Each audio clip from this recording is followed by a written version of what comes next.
આની પહેલાના વિડીયોમાં આપણે ઘૂંટણના સાંધાના સ્ટ્રક્ચર વિશે જાણ્યું. હવેના વિડીયોમાં આપણે ઘૂંટણના સાંધાના સ્ટ્રક્ચર એને હેલ્ધી રાખવામાં કઈ રીતે મદદ કરે છે તે વિશે જાણીશું. પહેલા વાત કરીએ બોની અલાઇનમેન્ટની. ફીમર અને ટીબિયા નામના બે મેઇન હાડકાં હોય છે જે એક સીધી લાઇનમાં હોય છે. જો ઉપરથી લઈને નીચે સુધી લાઈન દોરવામાં આવે તો તે ઘૂંટણના સાંધાના સેન્ટરમાંથી પાસ થાય છે, જેનો મતલબ થાય છે કે આપણા શરીરનું જે વજન હોય છે એ બંને ઘૂંટણના સેન્ટરમાંથી નીચે જમીન ઉપર શિફ્ટ થાય છે.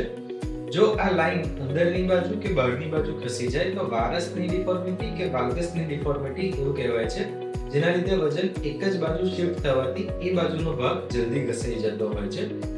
આ ઘૂંટણના સાંધાને આપણે લાંબા સમય સુધી હેલ્ધી રાખવા માટે સર્જરી કરી અને બોની અલાઇનમેન્ટ સીધું રાખવું, જેથી લાંબો સમય આપણા ઘૂંટણના સાંધા સારા રહે.